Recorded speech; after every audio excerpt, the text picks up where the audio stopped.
यंदाची अक्षय तृतीया साजरी करा नवीन गृह खरेदीनी। आम्ही घेऊन आलोय तुमच्या स्वप्नातलं घर। आजच बुक करा।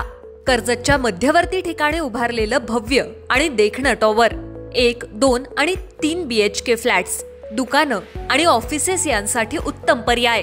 सर्व काही अवघ्या काही मिनिटांवर।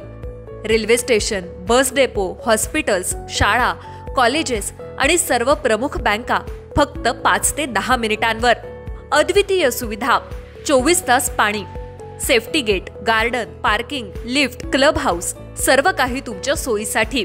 आजच संपर्क करा 8433790025 8433790030।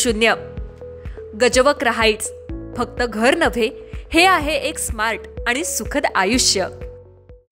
नवी मुंबईमध्ये सध्या राजकीय घडामोडींना वेग आलेला दिसून येतोय। ठाकरे गटाचे पक्षप्रमुख उद्धव ठाकरे यांना भेटण्यासाठी नवी मुंबई शहरातील बेलापूर, ऐरोली या दोन्ही मतदारसंघातील प्रामाणिक शिवसैनिकांनी उद्धव ठाकरे यांची मातोश्रीवर भेट घेतली। त्यामुळे आता नवी मुंबई शहरामध्ये शिंदेंची शिवसेना मजबूत करण्याचा प्रयत्न शिवसेनेकडून केला जातोय।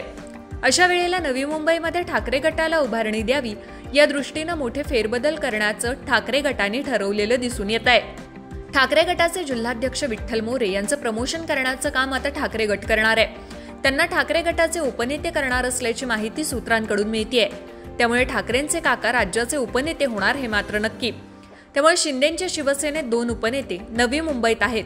ठाकरेंच्या शिवसेनेत आता नवी मुंबईमध्ये एक उपनेता असणार आहे। अनेक नेते पदाधिकारी ठाकरेंना सोडून शिंदेंच्या शिवसेनेत गेलेत। मात्र प्रामाणिक, निष्ठावंत विठ्ठल मोरे मात्र ठाकरे गटात राहणं पसंत केलंय। आता ठाकरे गटाकडून त्यांना प्रमोशन देऊन त्यांचं राजकीय पुनर्वसन केलं जाणार आहे। त्यामुळे ठाकरेंच्या जिल्हाध्यक्षपदी नवी मुंबई शहराच्या प्रकाश पाटील यांची नियुक्ती होणार असल्याची माहिती सूत्रांकडून मिळतेय। त्यामुळे ठाकरे गटामध्ये राजकीय घडामोडी होणार हे मात्र नक्की। विकासनामा, नवी मुंबई।